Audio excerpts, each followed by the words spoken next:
नमस्कार, स्वागत है आप सबका हमारे खास कार्यक्रम देश देशांतर में। मैं हूं कवीन सचान।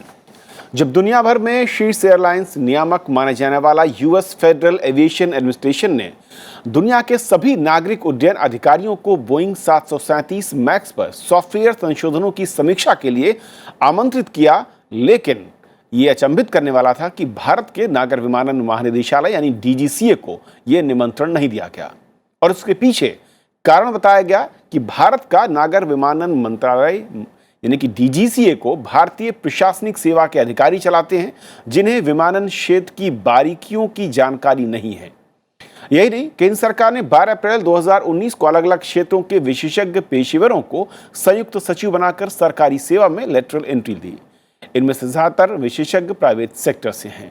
इन विशेषज्ञों को कृषि, नागरिक उड्डयन, वित्त, परिवहन और शिपिंग विभागों में अनुबंध के तहत तैनात किया गया। तो ऐसे में सवाल खड़ा होता है कि भारतीय प्रशासनिक सेवा से आने वाले अधिकारी, क्या उनमें किसी खास एक सेक्टर को लेकर एक्सपर्टाइज की कमी दिखती है?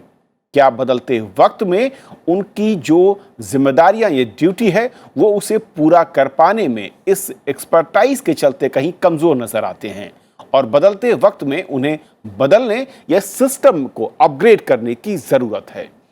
इन तमाम पहलुओं को समझने की कोशिश करेंगे अपने 3 खास मेहमानों के जरिए। हमारे साथ बीके चतुर्वेदी जी हैं, फॉर्मर कैबिनेट सेक्रेटरी। सर, बहुत बहुत स्वागत आपका राज्यसभा टीवी पर। स्टूडियो मेरे साथ ए के भट्टाचार्य जी, एडिटोरियल डायरेक्टर हैं बिजनेस स्टैंडर्ड में। सर, स्वागत है। और विराग गुप्ता जी हैं, जो कि एडवोकेट हैं सुप्रीम कोर्ट में और एक्स IRS। आपका भी स्वागत है। शुरुआत चतुर्वेदी सर मैं आपसे करना चाहूंगा। क्या वाकई ये जो पहला सवाल खड़ा होता है कि भारतीय प्रशासनिक सेवा, खासतौर पर जो IAS हैं, उनको एक्सपर्टीज की उनमें कमी दिखती है? टेक्निकल जो बड़ी पोस्ट या सेक्टर हैं, वहां के लिए वो उस तरीके से फिट नहीं है जैसे कि आज की जरूरतें या डिमांड है?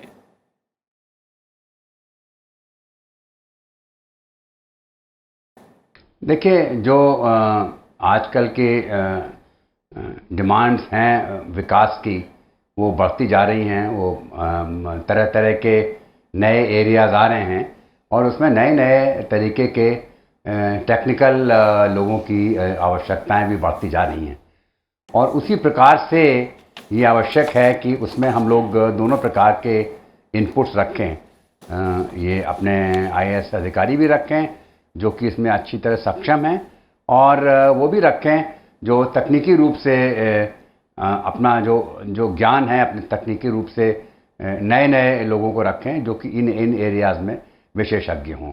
तो आवश्यकता किसी एक क्षेत्र में बढ़ाने की नहीं है, आवश्यकता इस बात की है कि पहली बात तो हम अपनी एक्सपर्टीज इन सारे एरियाज़ में बढ़ाएं। दूसरी बात यह है कि ये सही है कि आजकल के युग में जैसे विकास हो रहा है, उसमें IAS अधिकारियों को आवश्यकता है कि अपने इन नए क्षेत्रों में अपनी एक्सपर्टीज़ बढ़ाएं और देखें कि जब वो उसको मैनेज करते हैं तो वो उसके बारे में बड़ी प्रकार से जानकार हों, और जिससे कि वो एक अच्छे डायरेक्शंस उसको दे सकें।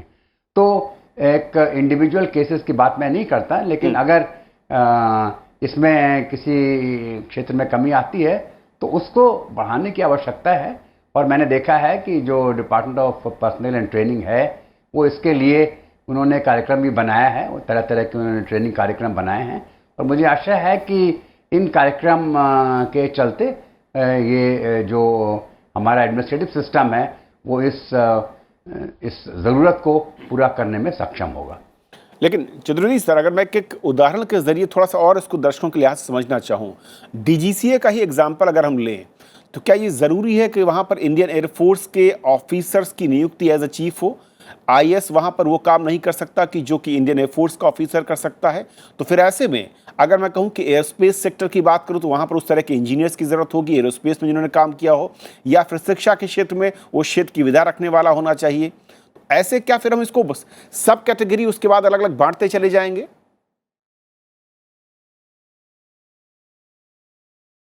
देखिए, सवाल ये है कि हम लोग को एक प्रकार से एक ब्रॉड कैटेगराइजेशन करना होगा। जब भारत ने अपने एडमिनिस्ट्रेटिव सिस्टम के बनाया था सेंट्रल इसमें, तो हम लोगों ने 2-3 तो क्षेत्र ऐसे चुने थे जिसमें कि हम लोग ये अपने साइंटिस्ट ही रखते हैं। एक तो एटॉमिक एनर्जी कमीशन है, एक स्पेस कमीशन है। इसमें हम लोगों ने दोनों को कहा कि हम लोग अपने साइंटिस्ट ही रखेंगे। और तीसरा department of science and technology है, वो एक ब्रॉड कैटेगराइजेशन है जिसमें कि जितने भी साइंस की विधा के लोग हैं वो सब उसमें आते हैं। इसके अलावा बाकी क्षेत्रों में जहाँ पर आवश्यकता है वो हम लोग उसके हिसाब से लोगों को लेते हैं। जैसे DGCA में है, जहाँ पर आवश्यकता है उसको लेना चाहिए। यदि कभी नहीं लिया है, कभी कमी है, तो एक टेम्परेरी एबरेशन हो सकता है, लेकिन उसकी आवश्यकता लेने की है। इसी प्रकार और क्षेत्रों में, शिक्षा के क्षेत्र में भी एजुकेशनिस्ट को, फाइनेंस के क्षेत्र में लिए गए बहुत सारे अधिकारी आए। मुझे याद है अपने डॉक्टर रंगराजन, ये मोटेक सिंह अहलूवालिया, ये सभी क्षेत्र थे जो कि अरविंद विरमानी, बहुत से शंकराचार्य, ये सब लोग आए इसमें, जो कि इसमें लिए गए हैं। और बहुत सी एक पूरी इकोनॉमिक सर्विस के लोग हैं जो कि इसमें आए हैं। तो इस प्रकार इसी तरह मेडिकल के क्षेत्र में बहुत से डॉक्टर्स को लिया गया और वो भी इसमें आए हैं। तो आवश्यकता इस बात की है कि जहाँ पर जो ज़रूरत है उसको ध्यान में रखते हुए हम लोग अपनी इस ज़रूरत को पूरा करें। इसमें कोई वर्सेस को देखने की ज़रूरत नहीं है। इसको हम लोग को टोटलिटी में देखने की ज़रूरत है कि हमारी समग्र रूप से क्या आवश्यकता है हमारे प्रशासन की, और उसको हम लोग पूरी करें, बजाय इसको वर्सेस के रूप से देखें। विराग हमारे साथ हैं। विराग, क्योंकि आपने IRS ज्वाइन किया, उसके बाद उसको छोड़ा और उसके बाद सुप्रीम कोर्ट पे आप एडवोकेट हैं मौजूदा, किस तरीके से देखते हैं कि क्या ज़रूरतों के लिहाज से, या फिर कहूँ जो प्रशासनिक ढांचा है जिस रोल के लिए IAS या फिर जो प्रशासनिक एकेडमी से निकलते हैं, मैं कहूँ एम्प्लॉयमेंट के लेवल पर, वहाँ पर एक्सपर्टीज़ कितनी मैटर कर रही है, और क्या बिना एक्सपर्टीज़ के उनकी परफॉर्मेंस कंपेयर करें उन प्रोफेशनल्स के साथ में कहीं कम दिखती है? देखिए, 3 बातें तो सरकार खुद मानती है कि पहले नंबर पर एक्सपर्टीज़ की ज़रूरत है, जो सरकार के निर्णय से जाहिर है, जिसको नीति आयोग ने माना है, जिसको UPSC ने माना है, और जो प्रशासनिक सुधार आयोग ने उसने माना है। तो इसमें मुझे नहीं लगता कोई डिबेट होनी चाहिए। दूसरी बात ये भी माना जा रहा है कि ब्यूरोक्रेसी जो अंग्रेज़ों के ज़माने का जो स्टील फ्रेम था, वो आज हमारी सबसे बड़ी मजबूती भी है और सबसे बड़ी कमजोरी भी है। और तीसरे नंबर पर इन ऑर्गेनाइजेशंस में एक्सपर्ट्स होने चाहिए, उसमें भी कोई विवाद नहीं है।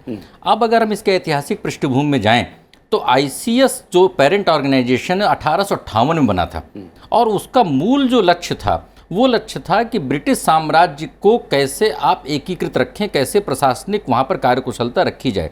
आज भी देश के बहुत ज़िलों में आज कलेक्टर बोला जाता है, किस लिए कि आप लैंड रेवेन्यू इकट्ठा करते हैं, लेकिन लैंड रेवेन्यू तो आज की तारीख में रेवेन्यू का बहुत ही मैं समझता हूँ नगण्य हिस्सा है, वो तो भूमिका बची नहीं।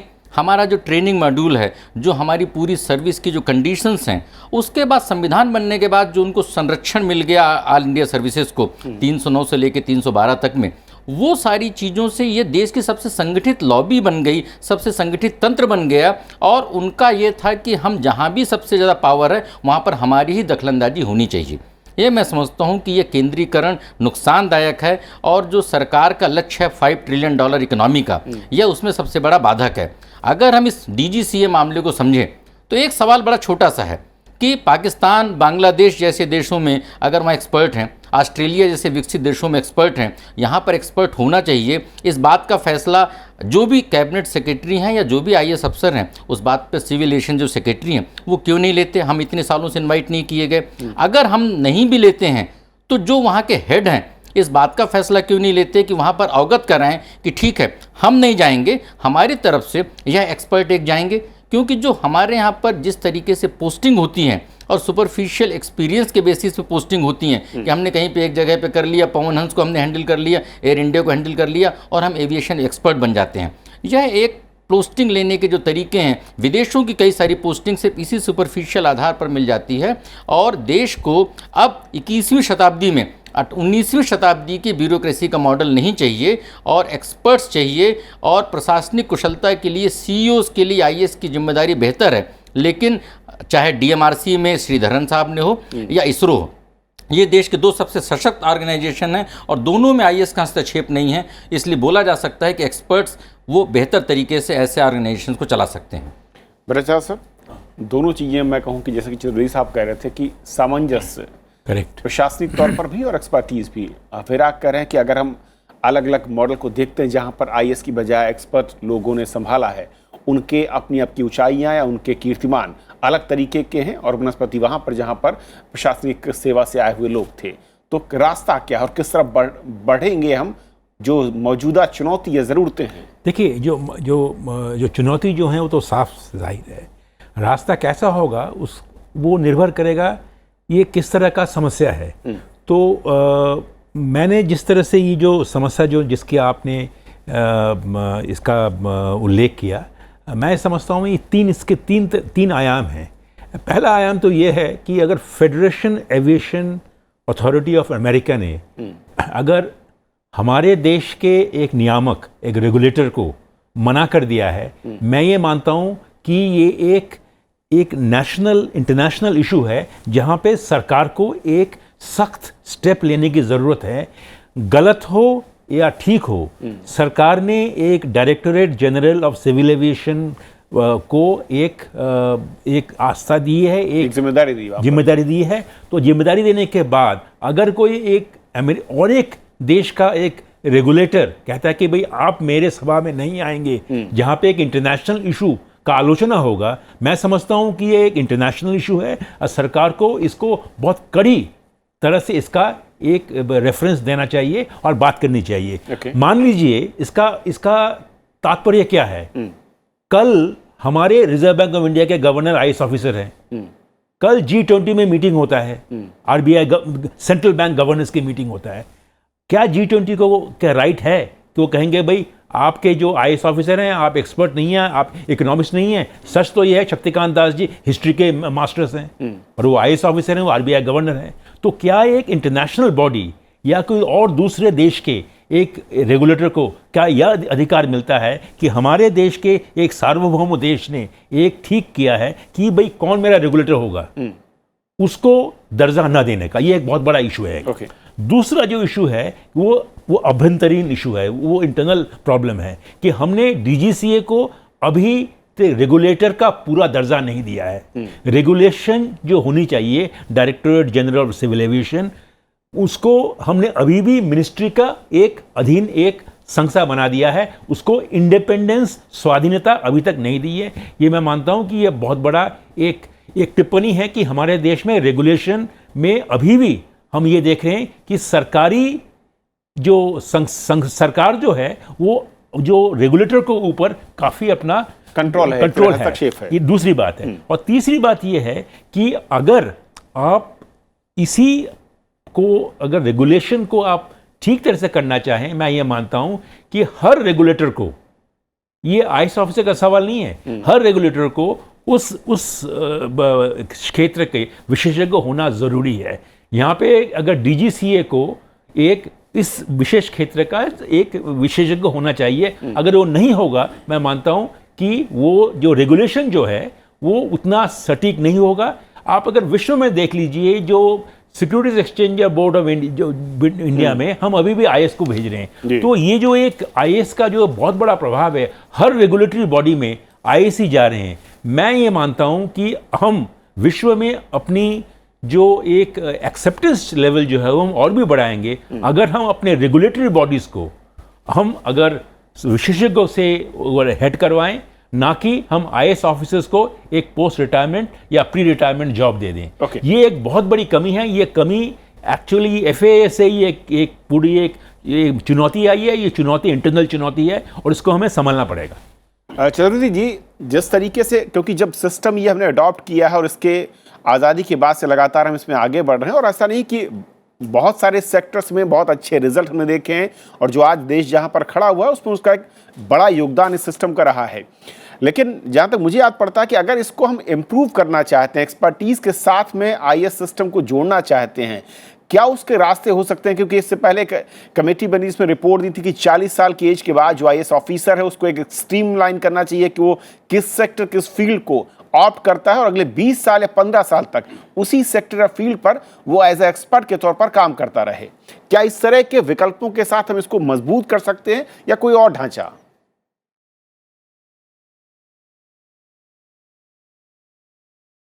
देखिए, ये जो IAS ऑफिसर्स एक सर्टन सेवा के पीरियड के बाद अपने स्पेशलाइज करें और उसमें अच्छी जानकारी करें, ये तो बहुत दिनों से इसके बारे में बात हो रही है। इसको इम्प्लीमेंट करने की आवश्यकता है, इसको तेज़ी से, इसमें तो कोई शक नहीं।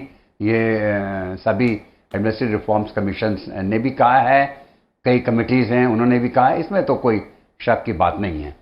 दूसरी बात जो भट्टाचार्य साहब ने मेंशन किया कि आवश्यकता इस बात की है कि हम लोग रेगुलेटर्स को, अच्छे रेगुलेटर्स को लें, लेकिन मैं उनसे इस बात से सहमत नहीं हूं कि सिर्फ स्पेशलिस्ट रेगुलेटर्स ही रखे जाएं, क्योंकि आजकल नई नई फील्ड्स आ रही हैं जिसमें कि इस तरह के स्पेशलिस्ट नहीं हैं। अभी टेलीकॉम का रेगुलेटर देख लीजिए, हमारे यहाँ जो आज टेलीकॉम का रेवोल्यूशन हुआ, जो उसमें शुरू के रेगुलेटर्स थे वो तो कोई ऐसे IAS रेगुलेटर्स थे, और देखिए अच्छे रेगुलेशंस बनाए और उसकी वजह से आज ऐसा रेवोल्यूशन हुआ है। वो एक प्रमुख रीज़न वो रहा है। इसी प्रकार जो इलेक्ट्रिसिटी के क्षेत्र में बहुत से रेगुलेटर्स हैं, वो कई जगह एक्सपर्ट्स भी हैं, और मेरा अनुभव ये रहा है कि कई जगह जो एक्सपर्ट्स हैं वो उनका परफॉर्मेंस उतना अच्छा नहीं रहा, कई जगह बहुत अच्छा रहा। तो ये इस प्रकार की कि मैं तो कोई हार्ड एंड फास्ट रूल नहीं कर सकता, लेकिन ये आवश्यकता इस बात की ज़रूर है कि ये जो पोस्ट रिटायरमेंट बेनिफिट्स करके इन रेगुलेटरी बॉडीज़ ने भेजना, ये बिल्कुल गलत है। और इसको ऊपर जितना भी कर्ब लग सके, जितना भी मॉरल कर्ब लग सके, जितना भी रेगुलेटरी कर्ब लग सके, जितना भी रूल्स में कर्ब लग सके, वो आवश्यकता सबसे ज़्यादा इस बात की है। जहाँ तक इसका है कि किन डिपार्टमेंट्स में ने बहुत अच्छी तरक्की की, तो ये तो कहना, इसमें मेरे हिसाब से सभी लोग अपना समझते हैं कि बहुत अच्छे कार्य हुए हमारे इसरो में और एटॉमिक एनर्जी कमीशन में।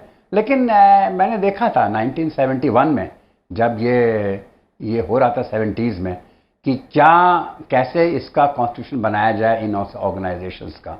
तो जो कंसर्न्ड हमारे ऑफिसर्स थे, जो कंसर्न्ड ऑफिसर्स IAS में भी थे और जो एक्सपर्ट्स थे, उन दोनों ने बात करके ये तय किया कि नहीं, ये साइंटिफिक फील्ड में आवश्यक है कि हम इनको पूरी आज़ादी दें और तभी ये तरक्की कर सकते हैं। तो ये ऐसी बात नहीं है कि कोई वहाँ पर ये रखा गया है कि कोई वर्सेस का एटीट्यूड रखा गया है। और इनके क्षेत्र में, बहुत से क्षेत्र में जिसमें एक्सपर्ट्स नहीं थे, अब फॉर एग्जांपल ये अपना इलेक्शन कमीशन ले लीजिए उदाहरण के लिए। हमारा इलेक्शन कमीशन आज दुनिया का सबसे अच्छा इलेक्शन कमीशंस में इस क्षेत्र में माना जाता है, और वी हैव बहुत नाम रहा है हमारे इलेक्शन कमीशंस का over a period of years. तो कई क्षेत्र में इन लोगों ने भी अपनी एक्सपर्टीज हासिल की है, मैं ये बात नहीं कहता, लेकिन मैं सिर्फ इसी बात को कहूँगा दोबारा फिर कि आवश्यकता इस बात की है कि हम लोग जब नए क्षेत्र आ रहे हैं उनमें अपनी एक्सपर्टीज बढ़ाएं, और रेगुलेटरी बॉडीज में हम लोग एक्सपर्ट्स को रखें। और जो इस प्रकार के लोग हैं जो कि पोस्ट रिटायरमेंट बेनिफिट्स हैं, उसके ऊपर ज़बरदस्त कर्ब लगाया जाए। भट्टाचार्य सर, जो रिफॉर्म्स की बात हो रही थी, एडमिनिस्ट्रेशन जो पूरा सिस्टम है उसको लेकर, 40 साल के बाद विकल्प या एक्सपर्ट के तौर पर वो ज़्यादा बेहतर विकल्प थे, उनसे दूरी क्यों, और क्या कुछ मैं उसमें कहूँ कि एड ऑन करके उसको ज़्यादा मजबूत किया सकता कि बनस्पति हम कहीं बाहर से किसी को 2 साल या 3 साल के लिए एज एक्सपर्ट के तौर पर गवर्नमेंट सिस्टम में हम इंट्रोड्यूस करें।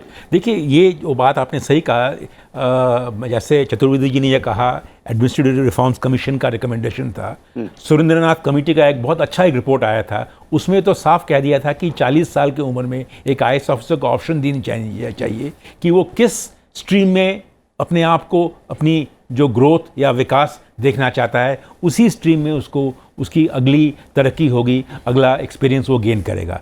पर मुझे लगता है कि ये जो स्पेशलाइजेशन को बढ़ाने के लिए अगर एक IAS ऑफिसर विशेषज्ञ बन जाता है, तो मैं ये मानता हूँ कि वो विशेषज्ञ बनकर IAS ऑफिसर होने के बजाय वो रेगुलेटरी के काम से उसको डिस्क्वालीफाई हम नहीं कर सकते। अगर वो विशेषज्ञ है वो क्यों नहीं रेगुलेटर बन सकता है? पर सवाल है कि अगर IAS ऑफिसर विशेषज्ञ नहीं है उसको हम रेगुलेटर क्यों बनाएंगे?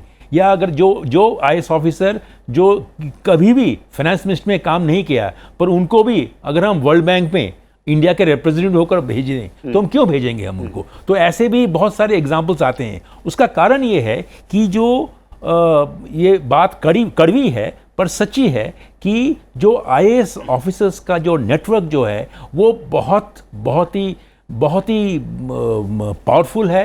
और ये जो पर्सनल डिपार्टमेंट की जो कंट्रोल जो है ये मैं मानता हूँ कि ये रिफॉर्म्स होने में, क्योंकि द मोमेंट अगर आप एक ऑप्शन दे देते हैं, एक IAS ऑफिसर को भी आप विशेषज्ञ बनाने का एक मौका देते हैं, मैं मानता हूँ कि ये जो पर्सनल डिपार्टमेंट और उसके साथ साथ सरकार का जो एक कंट्रोल ओवर IAS ऑफिसर वो थोड़ा बहुत ढीला पड़ जाता है। और अगर हम इस रिफॉर्म को करें कि IAS ऑफिसर को हम विशेषज्ञ बना दें, मैं मानता हूँ कि हमारी जो एडमिनिस्ट्रेटिव एफिशिएंसी है उसमें काफ़ी एक अच्छा एक रिफॉर्म आएगा, एक अच्छा एक इम्प्रूवमेंट होगा, अच्छी एक चीज़ हम देख सकेंगे। विराग, एक आखिरी कमेंट मैं चाहूँगा कि किस तरीके से हम जब आउटपुट और एफिशिएंसी की बात करते हैं किस तरीके से हम इम्प्रूव कर सकते हैं? अगर इसी सिस्टम को मैं कहूँ कि एज एक्सपर्ट के तौर पर इंट्रोड्यूस करना चाहते हैं सिस्टम में, कितने साल के बाद या किस सेक्टर में? नहीं, देखिए बहुत सारे विरोधाभास हैं, भी जो बातें हुई हैं कुछ 2-3 मुद्दों में रखूंगा।